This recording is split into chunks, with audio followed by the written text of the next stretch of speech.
Hello, it is my pleasure to introduce Dr. Christine Cho and myself, Dr. Julie Corckett. Christine and I are tenured full professors at Nipissing University's Schulich School of Education, located in North Bay, Ontario, Canada.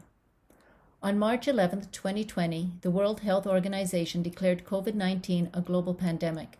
By March 17, 2020, in Canada, the Government of Ontario declared a state of emergency, which included measures limiting gatherings to no more than 5 people, and as a result, all Ontario universities switched to online learning.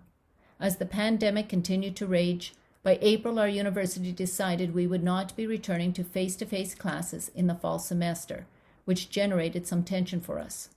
Drawing from Mearsha and Crowler's concepts of technological, pedagogical, and content knowledge, also referred to as TPAC, this presentation explores the ways in which we transitioned a mandatory emotionally charged face-to-face course, Diversity and Inclusion, for pre-service teacher candidates to a fully online asynchronous course in response to the COVID-19 pandemic.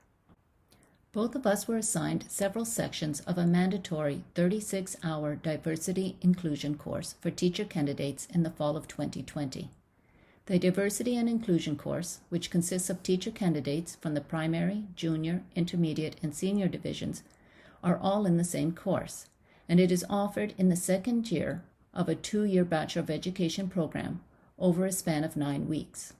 There are almost 425 teacher candidates enrolled in the course. Christine was assigned 4 sections of the course, and I was assigned 5 sections of the course, with approximately 47 teacher candidates enrolled in each section. The Diversity and Inclusion course is designed to disrupt ingrained ideologies and challenges many of our teacher candidates' understanding of the social-political context of schooling. It should be noted that the majority of our teacher candidates represent the dominant groups in the teaching profession. From our experience, many teacher candidates struggle when asked to examine the role unearned privilege has on their successes in school and often experience a range of emotions when engaging with this work. As such, this is not an ideal course to be delivered fully online, particularly with such large numbers. Typically, we're able to unpack difficult knowledge during in-class discussions and work with teacher candidates who grapple with a variety of issues, in particular separating opinion from informed knowledge. Complicating the teacher candidate's experience, by the time we offered the course, we were in lockdown and isolated in small social bubbles. The same opportunities to discuss issues with a variety of people was not available, which might have also increased tensions. We can also speculate, based on disclosures in the final assignment, that some teacher candidates got into heated debates with family and friends with no opportunity to talk through the issues and concerns in a traditional course setting. As we contemplated teaching online, we knew that we did not want to view technology as a tool that was a separate entity from the pedagogy and content of the course. Rather, we envisioned technology as an integrated element of the learning process. Therefore, we used the TPAC as a guiding framework for the development of the course. The TPAC model was developed by Mearsha and Crowler as a means to illustrate the intersection and synthesis of the basic domains of technological knowledge, pedagogical knowledge, and content knowledge. Technological knowledge is a teacher's understanding of technology and technological tools and applications. Once we were notified that all courses would be delivered online, we voluntarily chose to take technology workshops offered by their university, as well as tutorials offered by outside organizations. We chose to take the courses with the objective of developing an understanding of how to use technology to make the course more interactive and to seek a means of integrating technology with the pedagogy and content of the course. Through the workshops and tutorials, we expanded our practical knowledge of the Blackboard platform, smart software, and effective communication devices. Pedagogical knowledge refers to a teacher's understanding of the processes, practices, and methods of teaching and learning as it applies to understanding how students learn, classroom management, lesson planning, and assessment. The pedagogical considerations we drew upon as we created the course was our understanding of how teacher candidates learn online, supports for teacher candidates for whom online learning is not their strengths, creating an interactive learning environment, and developing assessment tools appropriate for large classes. Content knowledge is a teacher's knowledge about the subject matter to be learned or taught and includes the understanding of concepts, theories, ideas, and organizational frameworks. The content of the course is grounded in critical theory, centering on an exploration of positionality. Through the lens of critical theory, teacher candidates examine power and marginality through an understanding of the intersectionality of gender, sexuality, social class, race, ethnicity, language, culture, religion, and age. Furthermore, critical pedagogy anchored the content of the course. Using a critical pedagogical lens, we also drew upon critical multiculturalism, anti-Black racism, feminism, anti-oppression, and queer theory, amongst others. The underlying concept of TPAC is that it is the basic domains just discussed that cannot be viewed as separate entities, but rather the basic domains and the four overlapping domains of technology and pedagogical knowledge, technology and content knowledge, and pedagogical content knowledge all come together to form TPAC and must be viewed as seamlessly integrated. Pedagogical content knowledge is a teacher's ability to manipulate subject matter so that it can be represented in multiple ways, can be adapted to meet student needs, and can be connected to the curriculum and assessment requirements. Within the context of the Diversity and Inclusion course, pedagogical content knowledge includes an awareness that the content of the course often makes teacher candidates feel, at the very least, uncomfortable, resulting in resistance that stagnates the teacher candidate's learning. There is a delicate balance to find when teaching courses that take a critical stance, as we are disrupting thinking, long-held beliefs, and conceptions. We do not want to ostracize our teacher candidates, as we are committed to the development of social justice-minded future teachers. But we are also mindful that we are implementing a form of critical pedagogy, a pedagogy of disruption. We continually asked ourselves two key questions. How does the pedagogy of disruption translate to an online learning environment? And how do we support our teacher candidates' learning and discomfort in an asynchronous environment? We do not teach the Diversity and Inclusion course by offering pat answers or providing a toolbox of activities teacher candidates can use in their future classrooms. Rather, we seek ways to disrupt teacher candidates' thinking. As such, we take a constructive approach to our course. To assist our teacher candidates in constructing their own knowledge and understanding, we focused on working with teacher candidates to build a foundation rooted in critical thinking and an analysis of the structural dimensions of privilege that will inform their future work in schools. In this way, we want them to consider the entirety of schooling, including the hidden or null curriculum. However, disruptive pedagogy can generate resistance. To address teacher candidates' resistance, we provided weekly optional office hours via Blackboard Collaborate, in which teacher candidates could come to us to discuss any aspect of the course, including aspects that generated a state of resistance. In addition, halfway through the course, we offered an optional philosophical discussion group via Blackboard Collaborate that met on a Friday afternoon. The discussion was promoted as a social get-together where teacher candidates could have a lively discussion about social justice issues. While the Collaborate sessions provided us with an opportunity to address the content of the course that teacher candidates were struggling to rectify within their existing schema, we knew from experience that many more were no doubt demonstrating resistance, but our forum did not provide an avenue for their resistance to be made public. Technology content knowledge refers to a teacher's understanding of the different ways technology can be used to represent and enhance course content. We began to develop our technology content knowledge by examining the materials of the face-to-face course and considering how we could use technology to represent the content. We knew that we did not wish to take the passive approach of embedding a recording of our lectures within a PowerPoint presentation. Rather, we sought interactive technology strategies. To meet this objective, in addition to assigned readings, we integrated video documentaries, games, and online simulations such as the United Way's Make the Month and Valdez Garner and Kindart's 2009 The Elementary Bubble Project. The Bubble Project required teacher candidates to critique the subtext of advertising messages by inserting talk-back speech bubbles to expose what hidden messages they thought were being conveyed in the ads. Both activities required teacher candidates to ground their ideas in the key concepts of the course. Technology Pedagogical Knowledge, TPK, refers to a teacher's understanding of how to implement different pedagogical approaches that are based in technology. TPK requires an understanding that technology occurs within specific systems and cultures of practice that can define or constrain the types of pedagogical choices teachers make. Although we have both taught the course face-to-face in the past, rather than just transfer a face-to-face version of the course to an online format, we made a pedagogical choice to fully redesign the course to ensure that we were optimizing technology. We began our TPK process by identifying the best approach to move the Diversity and Inclusion course online and chose to draw upon Christine's research with the flipped classroom. The three key tenets of the flipped classroom include, first, that the information transmission teaching occurs outside of the class. 2, class time should be used for learning activities that are active and social.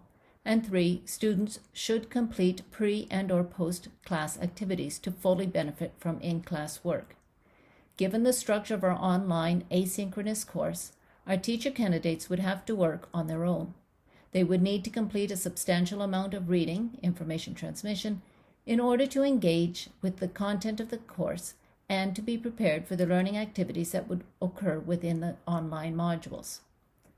We also determined that accountability in the form of quizzes, polls, and self-checks would be crucial to the success of the course.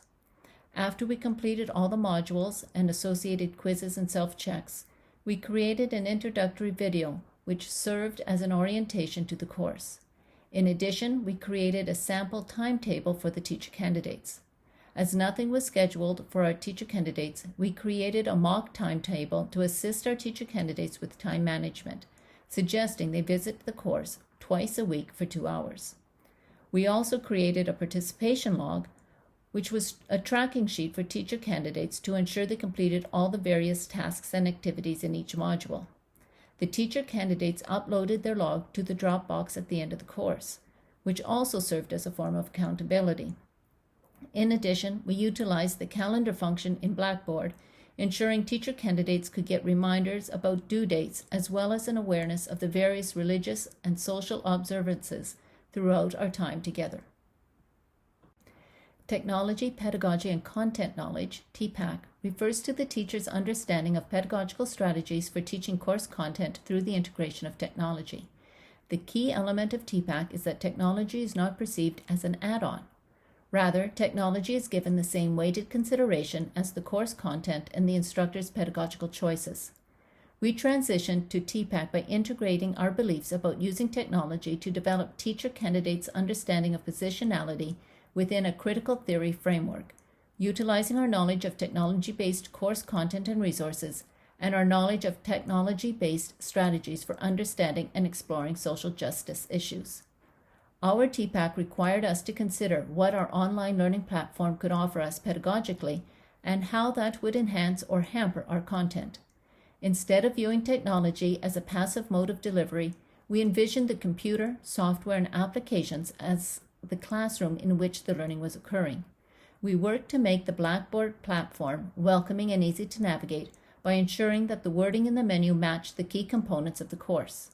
A video welcoming the teacher candidates to the course was created, in which the professors introduced themselves, reviewed the content of the course, and demonstrated how to navigate the platform. In addition, we chose to create 9 color-coded modules to correspond with the 9 weeks of classes. Within each module were folders containing the readings, videos, and activities which corresponded to roughly 4 hours of course content, not including the assigned and supplemental readings. When designing our lessons, we wanted to use as many of the tools on Blackboard as we could to make the course engaging, while keeping in mind the number of teacher candidates with whom we were working. The first chapter of the textbook we were using outlines 5 guidelines for engaging with critical social justice content. We decided to use these guidelines as a weekly self-check for the teacher candidates using a Likert type scale, created by a Blackboard poll. We could monitor their discomfort and comfort with the various modules and topics. The 5 guidelines include 1. Strive for intellectual humility. 2. Everyone has an opinion. Opinions are not the same as informed knowledge. 3. Let go of anecdotal evidence and instead examine patterns. 4. Use your reactions as entry points for gaining deeper self-knowledge. And 5. Recognize how your social position informs your reactions to your instructor and the course content. In addition, the 5 guidelines enable the teacher candidates to meet the objective of the course, to develop teacher candidates' understanding that engaging in socially just, equitable, and meaningful educational practices is an ongoing process that requires an awareness of not only current research in the field, but also how our identities, positions, social contexts, and other barriers that inform how and what we teach, as well as what we know and how we know it. Perhaps what has become synonymous with online learning is the requirement to post threads in the discussion room. As instructors, there's an expectation that discussion rooms will be monitored for inappropriate posts or to address misinformation. With 47 teacher candidates in each section and each professor teaching 4 or 5 sections, just having each student post 1 comment could result in a minimum of 235 comments. Then, if you consider teacher candidates responding just once to each other's posts, there are now at least 470 posts per week to read, respond to, and monitor. The number of posts that might be generated was immense. As such, we made a conscious decision to turn off the discussion room and so work to find other ways that teacher candidates could interact, but in a tighter, more manageable manner. We wanted the teacher candidates to share who they were and make connections and engage in conversation. We took advantage of the diversity of the teacher candidates' experiences by creating a photojournal assignment that required teacher candidates to go on 3 walks in the community where they lived and take a photograph of an element in their community that informed them about the social class, ethnicity, gender norms, religion, and/or ability of their neighborhood. The assignment also served to specifically address Guideline 3, let go of anecdotal evidence and instead examine patterns. In a Blackboard blog, they posted an image at 3 different points in the course, uploaded a brief summary of why they chose the image, and an explanation of how the image connected to the readings and course content. Teacher candidates were required to give feedback to at least 2 colleagues in their blog. The photojournal summaries aided teacher candidates in their quest to address the first guideline, strive for intellectual humility. The blog was a place for teacher candidates to ask clarifying questions of each other. We asked them to make connections to other readings and discuss the implications of their image in their own life and positionality. We definitely saw growth in the teacher candidates' ability to do this as they moved through the course. We observed teacher candidates being aided by Guideline 2, everyone has an opinion, opinions are not the same as informed knowledge. We observed them pushing each other's thinking a little more, asking open-ended questions and offering more informed ideas, with many teacher candidates providing additional resources in the form of web links, videos, podcasts, which demonstrated their use of technology as a content and pedagogical approach. The final assignment was a consolidation of the 3 photojournals and gave the teacher candidates an opportunity to look back at their original posts and ideas, as well as peer feedback, and to explore their own growth and development in the course. The entire process was driven by Guideline 5, recognize how your social position informs your reactions to your instructor and the course content. When the course was taught again in the fall of 2021, we embedded more opportunities for dialogue, such as informal drop-in conversational opportunities, particularly after each photojournal walk had been uploaded. While we did offer similar sessions in our 2020 course, the idea to host them occurred during the course and were not reflected in the syllabus. We cannot, due to university constraints, mandate attendance, but when the invitation appeared in the syllabus, more students participated. When we return to campus in the fall of 2022, we will continue to use technology to support and enhance the pedagogical content knowledge. A key learning from the flipped classroom is the value of online materials that can be accessed in and out of class, which allows for greater student-centered learning with technology as an integrated element of the learning process.